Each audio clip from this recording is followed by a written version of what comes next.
गरीब भाई की अमीर बहन। भैया दीदी माँ को आग में से निकालो, उन्हें वही वही हो रही होगी। महेश की आंखों के सामने धू धू करके उसकी माँ की चिता जल रही है। अपनी माँ की जलती चिता को देखकर महेश का मन चीख चीख कर रोने को कर रहा है, मगर अपने तीनों बहनों की सूरत देखकर वो शांत खड़ा है। तभी रामू दुख जताते हुए कहता है, अरे बाप तो पहले ही दारू पीकर स्वर्ग सिधार गया, आज माँ भी मर गई। जाने बेचारा गरीब बच्चा अब अपनी 3 बहनों का बोझ कैसे उठाएगा। मुझे तो इसकी हालत देखकर बड़ा दुख लग रहा है, पता नहीं क्या खिलाएगा इन्हें। अरे भीख मांगने के सिवा छोड़कर और क्या करेगा, अब इतने छोटे बच्चे को कोई काम भी नहीं देगा। लोगों की तरह तरह की बातें सुनकर और माँ की मौत का दुख झेलकर 12 साल के महेश का मन किसी काठ सा मजबूत हो गया था। उसने अपनी आंखों से बहते आंसू पोंछे और कहा, ना मैं भीख मांगूंगा, ना मैं अपनी बहनों की भीख मांगने दूंगा। मैं मेहनत करके कमाऊंगा। आप लोगों मेरे दुख में आए, बड़ी मेहरबानी। अब चले जाइए। महेश समझ गया था कि इस दुनिया में हर किसी को अपनी मदद खुद ही करनी पड़ती है। महेश 6 महीने की नंदिनी को गोद में लिए अपनी बाकी 2 छोटी बहनों योगिता और प्राची के साथ अपनी टूटी फूटी झोपड़ी में आ गया। तभी 5 साल की प्राची ने भूख जताई।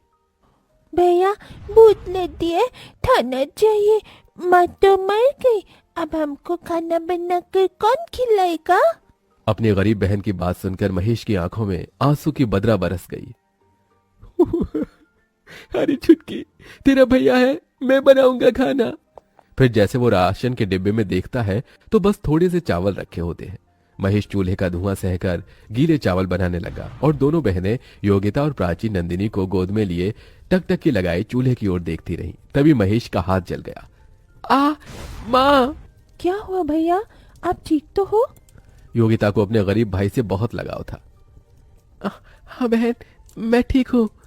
थोड़े से चावल में उसने बहनों को खिलाया और खुद भूखे सो गया, मगर मारी चिंता के उस गरीब भाई को नींद भी कहाँ आई। आज थोड़े चावल थे तो दिन कट गया, मगर मुझे काम ढूंढना होगा। अगले दिन महेश काम ढूंढने निकल गया और लखन से कहा, चाचा आप जिस फैक्ट्री में काम करते हो वहां मुझे भी कोई काम दिला दो। अरे ना बाबा ना, तुझे काम दिलाकर मुझे जेल में चक्की नहीं पीसनी, जा भाग यहाँ से। महेश निराश होकर दिन भर तपती धूप में भटकता रहा। उसके पैरों में एक चप्पल भी नहीं थी, शरीर पर एक मैला कुचैला जगह जगह से फटा हुआ एक शर्ट। तभी वो लच्छू दास के ढाबे पर आया। मोटा ताजा शरीर और निकला हुआ पेट लिए वो कुर्सी पर पसरा था। अरे जल्दी से ये प्लेट धो, ग्राहक खाने के लिए खड़े हैं। अरे ओ पप्पू, कहाँ गया तू? तभी महेश तवाक से बोला, सेठ जी मैं सारी प्लेट धो दूंगा, काम की बहुत जरूरत है मुझे, दया करके काम दे दीजिए। इस दुनिया में एक गरीब का फायदा हर कोई उठाता है। लच्छू ने भी महेश की मजबूरी देखकर कहा, देख बच्चे, तुझे दिन भर प्लेट धोना होगा और उसके बदले मैं तुझे 50 रुपए ही दूंगा। अरे आप जो देंगे मुझे मंजूर है। 50 रुपए कमाने के लिए अब दिन भर गरीब महेश ढाबे के गंदे झूठे प्लेट धोता ताकि अपनी बहनों को भरपेट खिला सके। अपनी बहनों को पढ़ाने के लिए मुझे और मेहनत करनी होगी, 50 रुपए में तो पेट भी नहीं चलता। ढाबे के साथ महेश अब हर सवेरे अनाज के बोरी उतारता और पैसे जमा करके बहनों को दाखिला दिला देता है। अपनी हर तनख्वाह से वो तीनों के लिए तोहफे खरीद कर लाता और फटे कपड़ों में रह जाता। इसी तरह 18 साल बीत जाते हैं। फिर एक दिन, नंदिनी, प्राची, योगिता। भैया आ गए आप? ये देखो मैं तुम्हारे लिए क्या लाया हूँ। योगिता, ये तोहफा तुम्हारे लिए। शुक्रिया भैया। और ये संतरी और गुलाबी रंग का सूट प्राची और नंदिनी तुम्हारे लिए। तभी दोनों घमंड से सूट लेने से मना कर देती हैं। भैया हमें नहीं चाहिए ये गरीबों की 2 कौड़ी का सूट। पर प्राची, भैया हमारे लिए कितने प्यार से लाए हैं। योगिता दीदी, अगर तुम्हें इतना ही पसंद है तो तुम रख लो ये घटिया सूट। और भैया, अब आपकी बहनें बच्ची नहीं रही, बड़ी हो गई हैं, हमें कुछ ढंग का ला कर दिया कीजिए। ये ठेली फेरी वाले कपड़े हम नहीं पहनेंगी। यू नो वॉट भैया, हमारी सहेली इतने अमीर घर से आती हैं, एक एक कपड़े लाखों के पहनती हैं। और तो और किसी की डैडी बिजनेसमैन है, किसी की सरकारी नौकरी में, और हमारा भाई आज भी ढाबे पर बर्तन मांजता है। हमें खुद में सोचकर इतनी शर्म आती है। अरे क्या जिंदगी भर औरों की गुलामी करते रहोगे। नंदिनी की इस तरह की बात से उस गरीब भाई के दिल को बहुत ठेस पहुंचती है और बहनों की खुशी की खातिर वो ढाबे का काम छोड़कर अब एक कॉलेज के बाहर समोसे बेचने लगता है। समोसे ले लो, समोसे, खस्ता समोसे। बस भगवान, शुरुआत तो कर दी है, कृपा करना काम जम जाए तो फिर बहनों की शादी भी करनी है। तभी कॉलेज से निकलते ही नंदिनी और प्राची अपने भाई को देखकर तिलमिला जाती हैं और घर आकर महेश को सुनाती हैं। भैया, पूरी दुनिया में आपको हमारा ही कॉलेज मिला था समोसे बेचने को। प्राची दीदी, इन्होंने तो कसम खा रखी है हमारी इज्जत मिट्टी में मिलाने की। ये सुनकर महेश रो पड़ा। प्राची, नंदिनी, अपने गरीब भाई को माफ कर दो, मुझसे भूल हो गई। महेश की तीनों बहनों के स्वभाव में बड़ा अंतर था। योगिता महेश के दुख दर्द को समझती थी, जबकि नंदिनी और प्राची घमंडी बर्ताव रखती थी। कुछ दिन बाद महेश ने योगिता की शादी एक गृहस्थ परिवार में कर दी। देख माँ, आज इस गरीब भाई ने एक बहन का घर बसा दिया।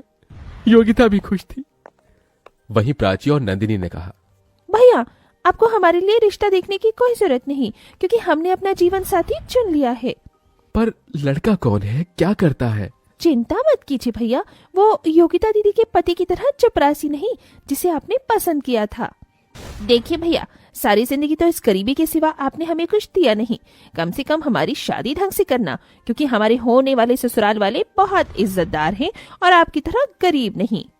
जैसे तैसे कर्ज लेकर महेश दोनों बहनों की शादी बड़ी धूमधाम से कर देता है।